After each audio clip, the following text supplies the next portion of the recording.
Hablemos claramente. Tu cerebro es capaz de procesar miles de pensamientos, emociones y recuerdos cada día. Descubre todo lo que hace por ti en este episodio del podcast, junto a la doctora María Elena Trejo y el doctor Arnold Hoppe, neurólogos de Clínica Alemana. ¿Cómo estás, Nita? Muy bien, Arnold. ¿Cómo Así estás tú? Muy bien, muy bien. Muy bien. Mira, hoy día tenemos con nosotros a Vicky Renner, a la doctora Renner, y vamos a hablar de trastorno espectro autista, TEA.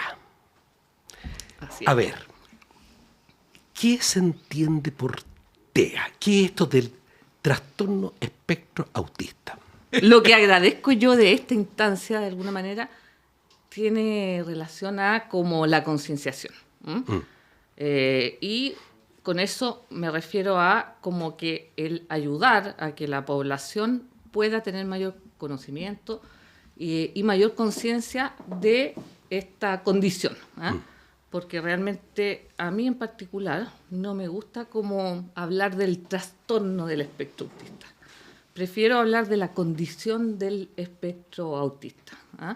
Ese es un tema, digamos, verlo de esa manera, es un tema que ha surgido en el último tiempo, junto al término como de la neurodiversidad, y tiene que ver con el aceptar, digamos, de que somos todas las personas diferentes, obviamente con habilidades diferentes, con desafíos diferentes en la vida diaria.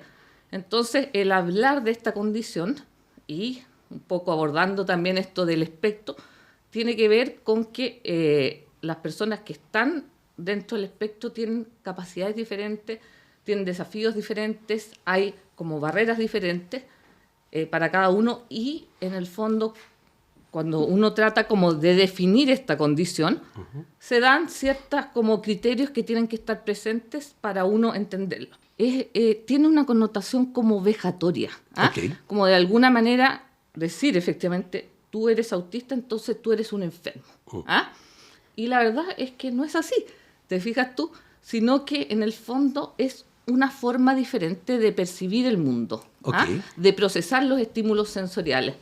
Entonces, como te decía... En el fondo, por eso tú hablas de una condición, porque es la condición que hace que esa persona, ese niño, ese adulto, perciba el mundo de una manera distinta, pero no significa, no es un trastorno, es una manera distinta de percibir el mundo. Así A es. eso te refieres, en el fondo, entenderlo como efectivamente como una neurodiversidad. No todos somos iguales y ellos son parte de este espectro de diferencia. Pero Vicky, ¿uno nace o se hace? Uno nace, porque en el fondo es una condición del neurodesarrollo. Entonces tiene relación a cómo se desarrolla el sistema nervioso, digamos, desde la etapa fetal, embrionaria, ¿te fijas? Entonces, efectivamente, cuando uno dice proceso el mundo y mi entorno de una manera distinta, eso tiene que ver como el procesamiento del cerebro. Entonces, y digamos, para hablar de la condición del espectro, hay ciertas cosas que tienen que estar presentes. Una de las cuales es que la historia venga desde la infancia. Es decir, yo no soy autista, o sea, no, digamos, uno puede hacer el diagnóstico en la edad adulta, pero no significa que esto haya comenzado en la edad adulta, sino que es una condición de vida, esto ha estado siempre. De hecho, es una de las cosas que dirigidamente cuando uno hace el diagnóstico en la edad adulta, uno tiene que necesariamente ver la historia del neurodesarrollo desde la primera infancia. Entonces, no es algo que surge en la vida adulta. Ahora, todos nacemos con una cierta, por así decirlo, con un cierto cableado, ¿no es cierto? Con un cierto cableado en nuestro cerebro y con el cual conocemos el mundo, nos relacionamos con el mundo. Las personas dentro de este aspecto tienen un cableado distinto. Efectivamente. Uno no es, digamos, ese, como comillas, cableado, uno tiene que verlo como la conectividad de cómo se conectan las neuronas entre ellas. Y efectivamente eso tiene que ver en un origen embrionario, en que se produce como la poda sináptica, como que la poda de las neuronas se van acomodando en ciertas redes neuronales.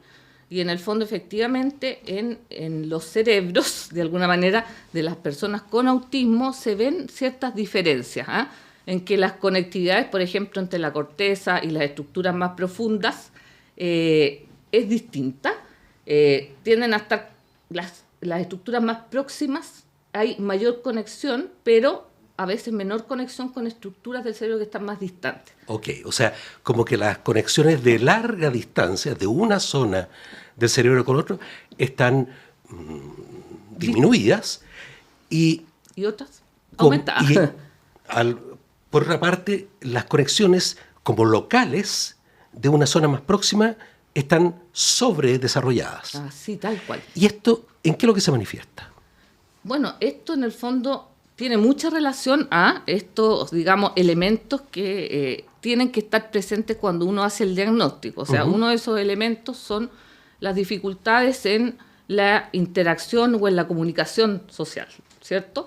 Después puedo detallar un poco. Porque esta interacción social entonces significa que normalmente uno requiere de estas conexiones más bien largas, de zonas muy distantes en nuestro cerebro, para tener una conectividad social facilitada. Exacto, porque en el fondo, digamos, en la interpretación de la interacción social, de la comunicación, digamos, juega parte como un todo. Okay. Y tú dirías entonces que al haber estas conexiones distintas, en que son áreas más cercanas, como que de alguna manera se exacerba esa conexión cercana en el paciente que está en este espectro, por ejemplo, que puede explicar de alguna manera que tengan alguna sensibilidad especial a los sonidos, a los estímulos visuales. ¿Se explicaría en parte por eso? Efectivamente, sí. En el fondo, uno ve varias características, o sea, más allá de lo que puedan significar o no los criterios diagnósticos, que se dan y que son distintas y que son especiales. Por ejemplo, cosas que se dan, como tú lo dijiste, esta percepción de lo sensorial que es distinta. Y ahí sí que el espectro es muy diverso. La verdad es que al tratar con los pacientes directamente, yo como que no hay un día que no deje de sorprenderme de eso, de cómo la sensorialidad se percibe de una manera distinta. Eso significa que en cada persona, o sea, hay algunos que son extraordinariamente sensibles a la luz, a lo visual, y otros a lo auditivo, y otros a lo táctil. Y en ese sentido, Vicky, a propósito de eso explica algunas veces que uno ve personas en este espectro que tienen capacidades increíbles, por ejemplo, de ver una imagen y después reproducir, digamos, describirla en detalle. Eso, por ejemplo, que hablan que algunos, por ejemplo, son especialmente visuales, otros son especialmente de patrones, y otros son, por ejemplo, de aprenderse ciertos temas con un detalle increíble. Eso tiene que ver en el fondo tal vez con... Pero, por ejemplo, a pesar de saber tanto de esto, no pueden interconectar estas informaciones de manera que, por ejemplo, en lo social que se requiere de esa interacción de distintas áreas del cerebro para poder percibir desde la cara que me puso, la entonación con la que me dijo algo, la expresión corporal, eso me hace comunicación, pero el paciente o la persona más bien con espectro autista no puede interconectar todo esto de manera de hacer un todo. No sé si me expliqué. Sí, o sea, sí y no, en el fondo. Lo hice con harto esfuerzo. No, sí, te salió perfecto. Claro, hay cosas que, como te digo, son muy especiales. Y, por ejemplo, se da esto como de una atención especial a veces a los detalles, como me focalizo en algo, pero efectivamente pierdo a lo mejor otras cosas. Entonces, y eso sí tiene que ver con esta percepción distinta. Como te digo, es cómo veo algo, tiene que ver cómo lo percibo. ¿Te fijas tú? Entonces, de alguna manera también se da esto de como que estos superpoderes. de alguna manera, tengo un superpoder para ver algo que el resto no ve, ¿me entiendes? Y eso es asombroso. Y supongo que ese superpoder, dependiendo de ese superpoder, puede tener una utilidad muy grande en ciertas áreas del desarrollo. Por ejemplo, estoy pensando en el área de la computación, donde los patrones, las series, etcétera, son algo que forma parte de ese desarrollo. Estas personas pueden tal vez desarrollarse impecablemente en esa área, si bien la parte social puede que no sea su mayor, en ese minuto, digamos, una, entre comillas, virtud, pero pueden desarrollarse muy bien en ciertas áreas, ¿no?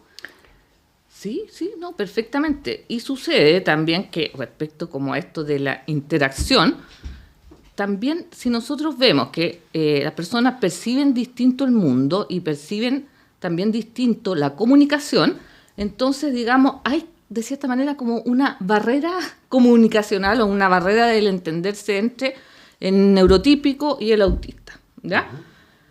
¿Y qué sucede ahí? Que en el fondo la persona autista hace un esfuerzo por comunicarse con el neurotípico. El punto es que el neurotípico también debe hacer un esfuerzo para entender, porque aquí hay una cosa de respeto, de entenderse, te fijas tú. En general, una persona neurodivergente se entiende muy bien con otro neurodivergente. ¿Y eso te ha pasado en el diagnóstico, digamos, en el enfrentamiento de personas que te llegan en edad adulta y te vienen con un marido o señora, ambos del espectro autista, que se llevan perfecto? Claro, se da eso, pero también no se da. Y aquí viene algo como muy interesante, que es un concepto que es como el de la doble empatía. ¿Me entiendes tú? Y tiene que ver con que, digamos, yo hago un esfuerzo para entender cómo funciona la otra persona, cómo entiende el mundo la otra persona, pero también, digamos, el neurotípico hace el mismo esfuerzo. Si yo hago ese esfuerzo por entenderlo, la comunicación va a fluir. Entonces, esto tiene relación a esta concienciación, digamos, que no es que la persona autista, de cierta manera, no quiera integrarse, no quiera tener la interacción, no quiera tener amigos, sino que, en el fondo, hay algo que debemos interpretar como una barrera comunicacional. Y si nosotros lo entendemos de esa manera, digamos, estamos abriendo la experiencia de alguna forma. Y en tu experiencia, Vicky, por ejemplo, cuando te toca matrimonios, la palabra ya es difícil, ¿no? Matrimonios en que uno de los dos es de este espectro y no ha sido diagnosticado. ¿Te ha tocado ver que esa doble empatía se haya ido intuitivamente desarrollando, o muchas veces está la barrera de el que es neurotípico no entender y tener esta dificultad de conexión? Fíjate que la pareja necesariamente se desarrolla. Y sobre todo porque en el fondo, cuando tú, en el núcleo, digamos, de la pareja y de la familia, uno no tiene caretas, ¿me entendís tú? La única forma, digamos, es que por mucho que tú en el mundo tengas que, comillas, como actuar, en tu casa te vas a sacar el disfraz y todo, y en el fondo porque es necesario ir creando adaptaciones y todo que signifiquen que yo pueda estar cómodo. Cuando te refieres que en el mundo externo actúo, ¿a qué te refieres? Claro, ahí en realidad de alguna manera se puede introducir el término como del enmascarar o el camuflar, que tiene que ver con el esconder los signos o síntomas autistas. De alguna manera sucede, y esto, digamos, uno lo ve mucho cuando uno llega a hacer el diagnóstico a la edad adulta, porque ¿por qué llegamos a hacer el diagnóstico a la edad adulta si hemos dicho que esto viene desde la infancia, que es del neurodesarrollo? Porque en el fondo, para ser aceptados por la sociedad, he aprendido a camuflar, en el fondo a esconder esas formas autistas, digamos. Y eso tiene que ver con el pertenecer, con el encajar, pero a la larga eso tiene un precio que es muy alto y que tiene que ver con un agotamiento. Entonces, de ahí viene ese término y me parece que es un término y una de las cosas que ojalá todos podamos entenderla, lo que significa en cuanto a... Porque mira, antes quería como que explicar un poco de esto de la sensorialidad diferente, y si yo lo puedo como que ejemplificar, porque la verdad que creo que en estos casos uno es como bueno ejemplificarlo con situaciones puntuales. Como te digo, a mí me sorprende la sensorialidad diferente, porque uno lo ve como un poco, en los niños es como no tan infrecuente los trastornos de integración sensorial.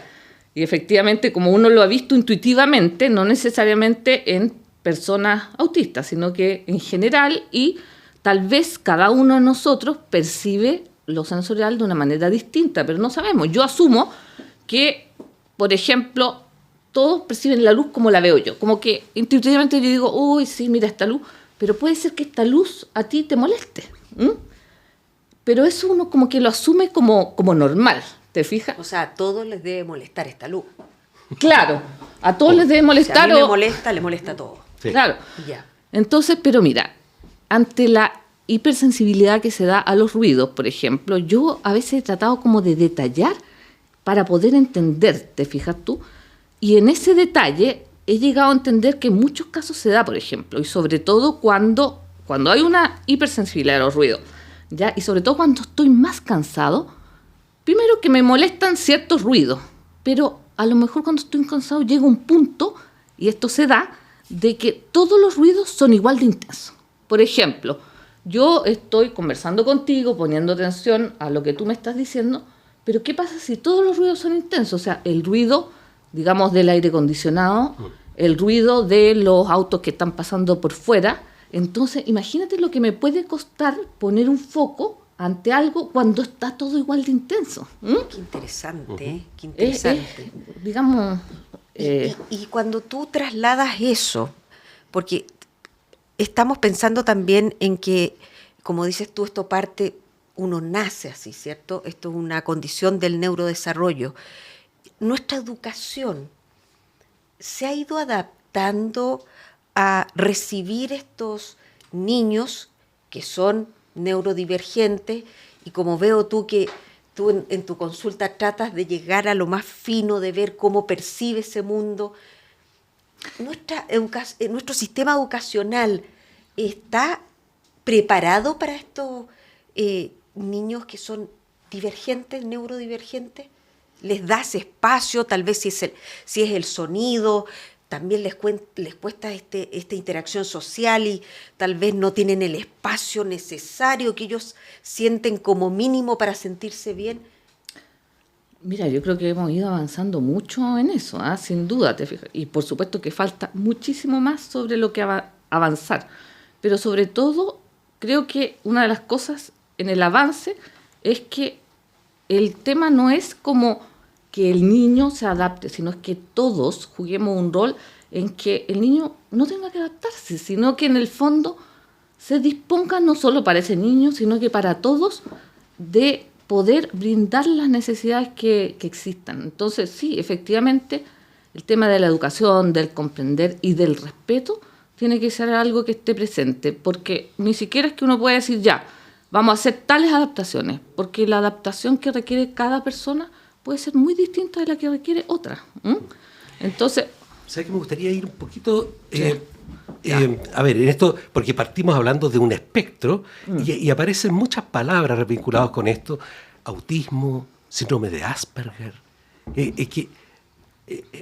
y al mismo tiempo tenemos la impresión de que un par de años atrás esto era una cosa de la que nos hablaba, y hoy parece que medio mundo está recibiendo el diagnóstico.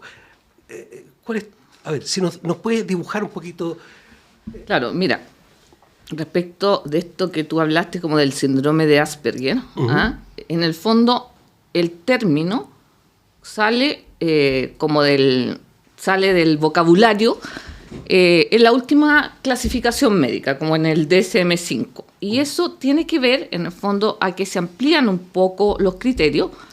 Tú, al decir sale, como término. Se eliminó esa... Como término. No significa que, digamos, lo que antes consideramos como síndrome de Asperger está dentro del espectro. Para explicarlo, ¿qué es lo que se consideraba síndrome de Asperger? Se consideraba, digamos, una persona autista con una alta capacidad intelectual y con un buen nivel de lenguaje. Ok. O sea, eso era como el autista genio, ¿ah? O sea, como Einstein, ¿me entiendes tú? Entonces, que tiene falta de habilidad social, etcétera. Eso era lo pero que les faltaba, la habilidad social, pero todo el resto, entre comillas, está el lenguaje, está lo cognitivo normal o incluso sobre lo normal.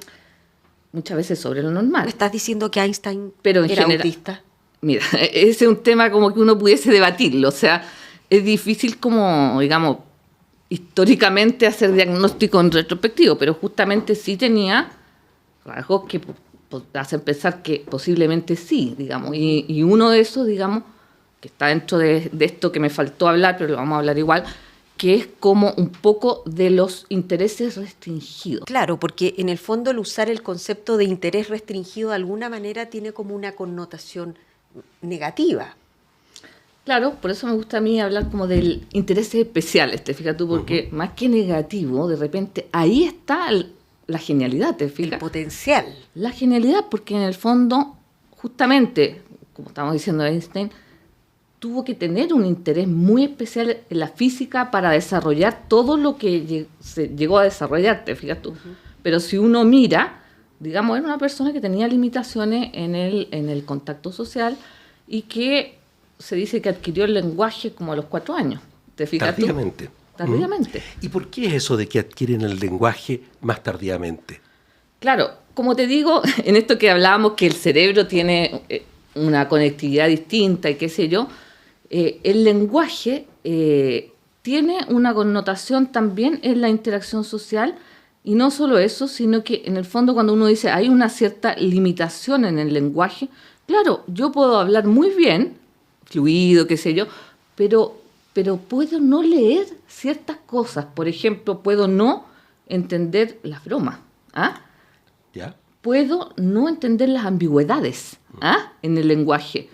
Cosas que son muy típicas y que realmente como son limitaciones importantes en el entorno, que si de alguna forma las entendemos, tú le puedes decir a la persona, por ejemplo, en el trabajo, sabes que tienes que hacer las cosas así, pero si de repente, claro, entonces yo me puedo preguntar, ¿lo hice bien o no lo hice bien? Bueno, lo puedes hacer mejor, ¿ah?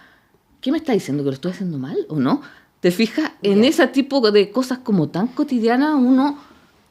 Y yo creo que hay que entender que hay que ser directo, que las cosas tienen que ser concretas. Una anécdota con respecto a esto de la broma, la paciente que vi hace relativamente poco, al contarme su historia, me decía, mira, lo que pasa es que yo tuve la suerte de tener un grupo de compañeras de curso que me adoptaron, que cacharon al tiro que yo era distinta.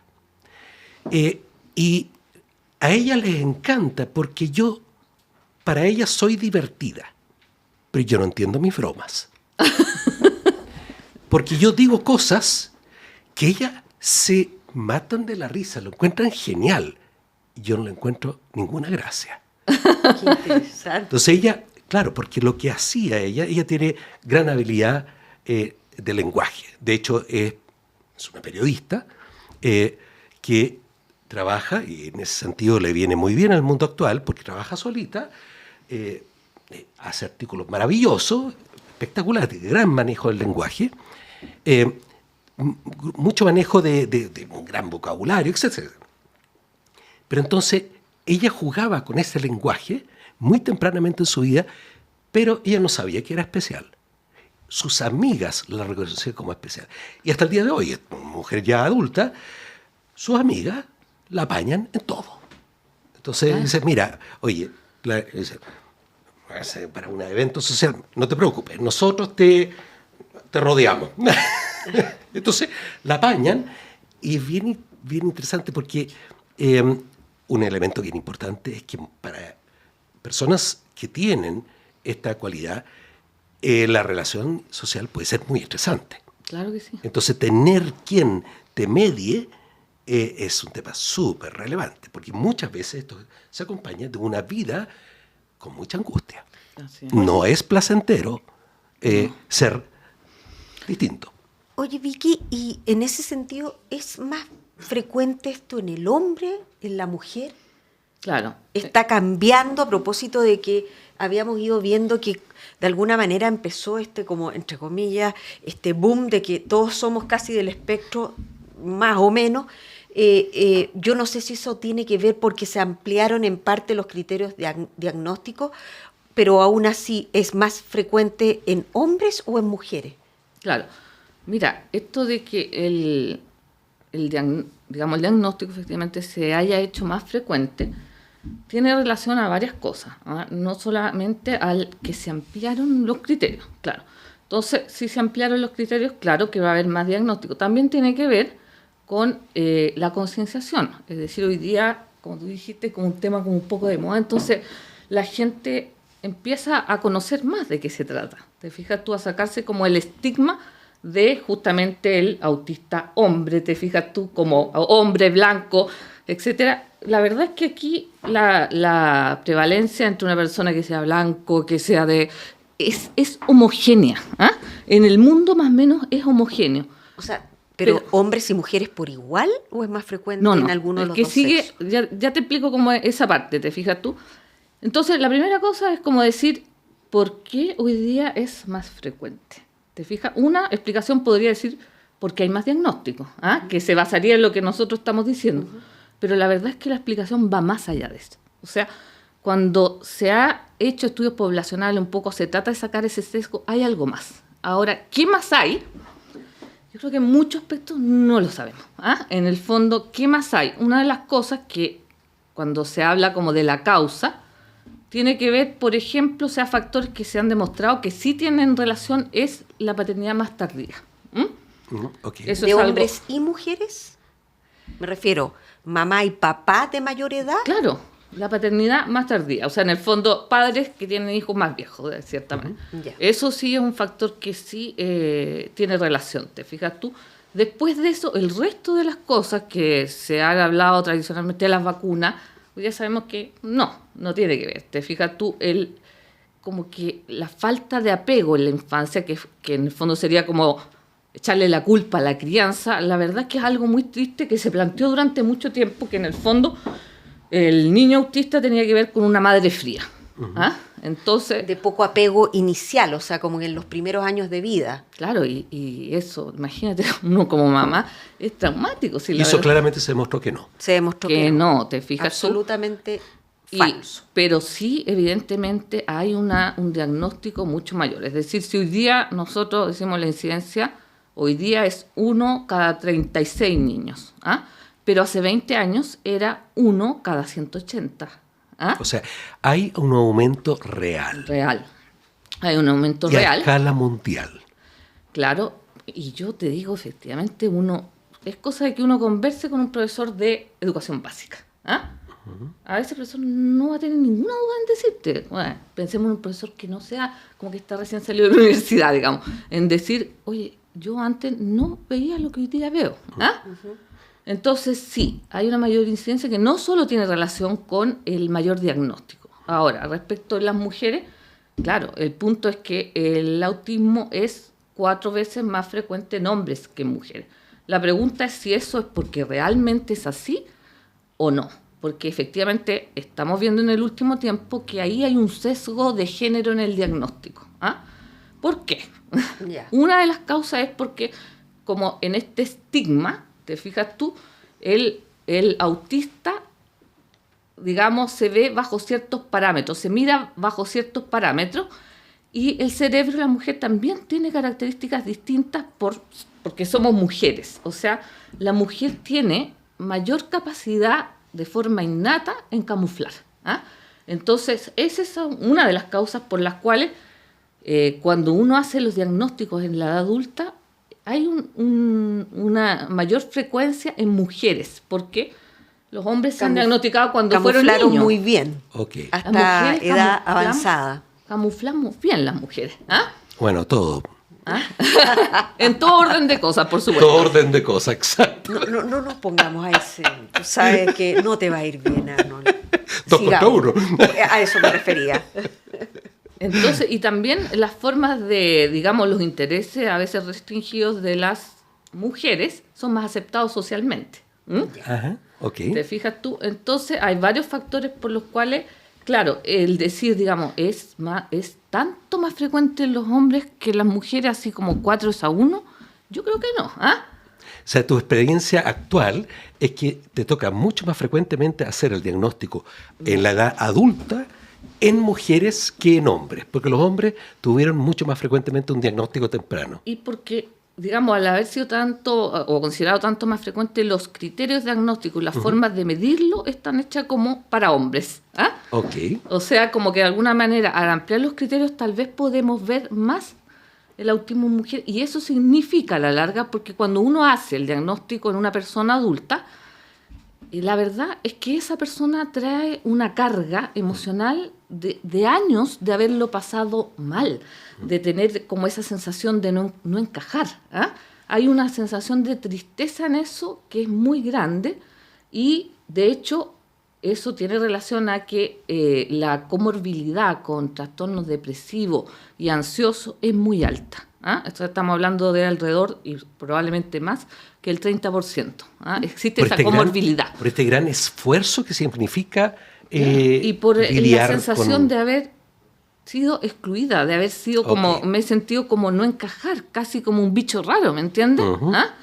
Entonces eso implica que de las personas que llegan a la edad adulta, en que recién se hace el diagnóstico, recién tú empiezas como a entender, o sea, eso como que forma parte del conocerse, del validar que esto de ser distinto es parte de mi identidad, ¿te fijas? Y eso, bueno, también tiene relación como esto, como al decir que estas características especiales tienen parte de mi identidad, eso tiene un poco relación a que puedo ir reparando este daño en la autoestima, ¿te fijas? Entonces, por lo que entonces está claro, Vicky, que el diagnóstico es clínico, básicamente. Claro, sí, el diagnóstico es clínico. Hoy día se da mucho que con esto como la mayor difusión en redes sociales, que si no es raro que a uno llegue un paciente, bueno, y te diga, yo vengo porque soy autista.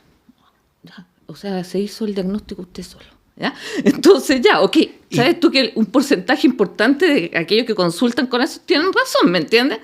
Pero llegan con un test que se han hecho en alguna parte, aquí está. ¿Y qué test es el que se han aplicado y que lo validaría el diagnóstico?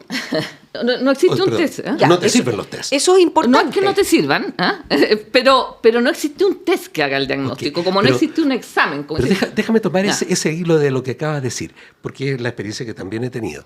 Muchas veces las personas llegan porque se han reconocido a través de redes sociales, por ejemplo, de ver un video de YouTube, etcétera, y dice, eso a mí me pasa.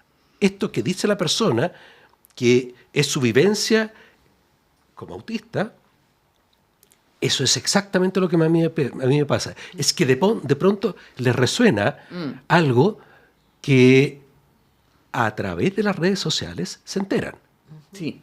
O sea, yo tengo la impresión de que en buena medida para este universo el fenómeno de las redes sociales ha sido una bendición. Sí, una bendición, pero también, digamos, también puede ser algo que te juega en contra cuando se puede sobreexpresar de alguna manera, porque todos tenemos rasgos distintos, como te decía, cuando hablamos de la hipersensorialidad, yo digo, ¿qué cosa de la sensorialidad puedo yo tener distinta? Por ejemplo, yo no soporto esto cuando te dan los servicios como de madera, ¿ah? ¿Te fijas tú? Como las sensaciones de madera, no las soporto, es una cuestión que me dan escalofríos por dentro. ¿Ah? Y así en muchas otras cosas, o sea, en el fondo, los neurotípicos tenemos a veces algunos de estos rasgos, pero finalmente se tienen que cumplir algunos elementos para clínicamente decir, porque a mí me pueden molestar los servicios de madera, pero no significa, digamos, de que yo sea autista.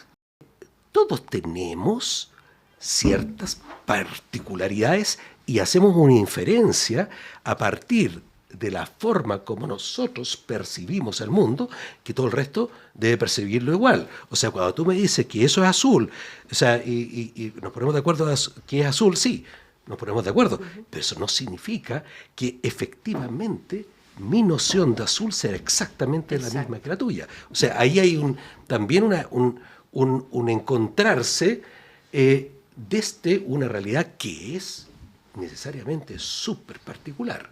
¿Ya? Entonces, lo quería mencionar porque creo que ha alcanzado un cierto grado de connotación peyorativa, esto de ser neurotípico versus la neurodivergencia. O sea, hay, por cierto, todos tenemos algunos rasgos y somos, como dice, la normalidad es un embutido, ¿no es cierto? Claro, y yo creo que la normalidad y el espectro, bueno, el ser neurotípico está dentro de un espectro también, pues. Si es la diversidad de la... En esta continuo, claro, de aquí hasta acá, estamos todos. estamos todos, ¿ah? Neurotípico y neurodivergente. Es la diversidad biológica nomás, ¿ah? Diversidad biológica. También preguntarte si es que en cuanto a las causas, tú contaste claramente y fuimos de alguna manera, hemos ido como en la conversación votando algunos mitos que son importantes de votarse. Primero, que aquí hay genética, sí, hay genética. Eso sí. Eso está claro, que hay ¿cierto? genético. O sea, se ve en mellizos, por ejemplo, que hay una concordancia alta, Oye, pero no absoluta. Era bien interesante, vi una presentación al respecto que decían gemelos iguales, es decir, que vienen genética igual. Genética 100% igual, aún así no tienen los dos hermanos no necesariamente son los dos autistas. Hay un 71% de concordancia. Claro, pero ya eso te dice como que el factor genético es importante, pero después hablaban de gemelos hermanos. O sea, nacieron el mismo día, pero son gemelos genéticamente distintos. Mellizos, lo que conocemos como mellizos. Ahí es del 31%, o sea, hay un factor genético, pero ahí te da cuenta que hay un factor ambiental. Claro. Compartieron el mismo útero. Claro. Parece que hay algo ambiental también bien relevante. Y finalmente, hermanos, un hermano autista, hay un 21% de concordancia. ¿Te fijáis? O sea, importante entonces saber que sí, la genética manda, el ambiente uterino, estamos hablando, también parece tener alguna porque hay ciertas importancia. exposiciones a ciertos fármacos, sí, por ejemplo, durante el embarazo que sí pueden incidir. Pueden incidir y están en estudio, no hay cosas tan categóricas, pero efectivamente hay factores que hoy día nosotros no estamos pudiendo tener certeza. O sea, el hecho de que yo te diga, sí es mucho más frecuente, pero hoy día, que lo que pudo haber sido hace 20 años, claro, a lo mejor la diferencia no es como vemos cuando yo te digo hace 1 en 180.000 versus 1 en 36.000. Claro, ahí puede jugar dramático. Un rol, obviamente, el diagnóstico, que hoy día somos más capaces, las personas consultan más, existe mayor información, pero hay más que eso. O sea, ¿cuál es el factor que se nos está escapando? Yo creo que se nos está escapando algo. ¿Qué es lo que es? No sé. Todavía no, son los fármacos, sabemos. Son los pesticidas, es la contaminación, no sé. Es mi, digamos, percepción. Y hay algo más, no sé. Vicky, desde el punto de vista de nosotros como nuestra clínica, ¿cómo estamos nosotros acogiendo a estos pacientes adultos que se les hace este diagnóstico de espectro autista y que de alguna manera, como decías tú, creo que a pesar de que vienen con esa carga emocional, esa angustia, esa sensación de haberse sentido fuera del mundo, no lo entiendo, no me entienden, ¿cómo nosotros como clínica estamos acogiendo y ayudándolos desde el diagnóstico, pero acompañándolo más allá? Sí, mira, la verdad es que yo creo que todos hemos ido creciendo en este tema y estamos creciendo. Una de las cosas importantes es que el abordaje deba ser multidisciplinario. Porque como te digo, si yo te digo un 30% de los adultos vienen con temas grandes de ansiedad, de depresión, obviamente que en el equipo tienen que haber psiquiatras. Si los apoyos que uno va a brindar a los pacientes tienen que ver con intervenciones generalmente no farmacológicas, sino que de terapia, es importante que en el equipo haya un psicólogo, haya un terapeuta ocupacional. Si también hemos dicho, digamos, que esta es una condición que viene desde la infancia, es importante que hayan sistemas que apoyen a la transición. ¿Te fijas tú? A la transición del niño hacia la vida adulta. De alguna manera, el poder ir formando este trabajo en equipo me parece que es importante, una cosa, digamos, y que es lo que nosotros hemos ido formando en el centro, digamos, de la clínica, este abordaje en equipo, y que el equipo no solo que contemos con los profesionales, sino que haya una interacción, porque la forma como terapéutica o de cómo nosotros podemos ayudar desde la mirada como médica tiene que ver con entender el espectro en el sentido de que cada persona es distinta, tiene necesidades distintas, requiere de apoyos distintos, entonces siempre aquí uno tiene que ver que el plan es individualizado. De alguna Muy manera, personalizado. Entonces, y así como también las familias pueden tener necesidades distintas. Te fijas tú, no solo el paciente, digamos, sino que detrás de ese paciente hay una familia, y una familia que muchas veces también lo ha pasado mal.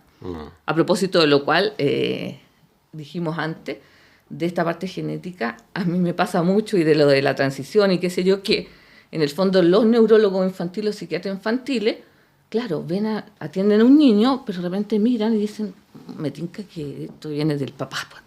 ¿Ah? El papá. Y a veces le hacen alguna sugerencia, ay, ¿por qué tú no vas a consultar, qué sé yo?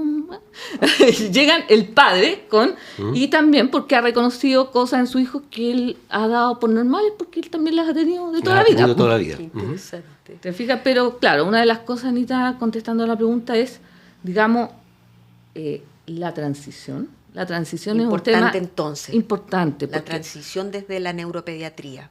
Desde la neuropediatría, de alguna manera, esto ha sido algo estudiado mundialmente, que es sumamente importante que un paciente adulto, imagínate tú un niño que está yendo hacia la adultez, ese niño ha tenido un acompañamiento en general muy importante, tiene un neurólogo infantil con el cual, comillas, la familia, el niño se han aguachado, ¿me entendés tú? Los neurólogos infantiles son como así, que van acompañando, un terapeuta. Ha habido todo un desarrollo en el cual este equipo sabe, ok, esto es lo que nos toca ir avanzando, ¿te fijas tú? A diferencia que llegue una persona así como de la nada y tú no sabes qué es lo que se ha hecho, toda esta historia que hay para atrás, y también el considerar que las personas autistas tienen, entre comillas, aunque suene como lo que voy a decir, una mayor rigidez en cuanto a lo que nosotros llamamos como de la flexibilidad cognitiva, que es como me cuesta más adaptarme a los cambios. Uno tiene que entender que el pasar de un equipo infantil a un adulto, ya eso de por sí es un cambio. Y ese cambio ojalá que sea lo más amoroso posible. Muchas gracias, Vicky. Oye, una conversación muy entretenida. Yo lo he pasado regio. Yo también, y me gusta también todo lo que hemos conversado, ir botando mitos. Olvídense, las vacunas hay que ponérselas, solo salvan niños. Sí, así que sí, si no, es que es un mensaje pregúntenle ahora. súper Es muy importante, importante, ¿cierto? ese temita hizo mucho daño. Sí. Porque sí. fue, oye, y hay que decirlo, fue derechamente un fraude. Sí, se supo, el estudio fue un fraude. Bueno, lo más terrible todavía que digan que por una madre fría. Así que, Sí, ¿me también. entendés tú? No. Qué terrible. Es bien importante la cantidad de mitos que ha habido en esto y que afortunadamente ha ido cambiando y cada vez entendemos más esto como un fenómeno social del que tenemos que hacernos cargo, de esta diversidad y en la cual realmente es una invitación a ponerse en la perspectiva de una persona que está cableada distinta, que lo ve y vive las cosas distintas desde la más tierna infancia. Y que por lo tanto hacer ese esfuerzo, y que también, ojo, es mutuo. Eso, también, yo creo que eso es súper importante, el esfuerzo mutuo de entender ambos, que de hecho el neurodivergente hace ese esfuerzo, ahora nos toca a nosotros. Sí.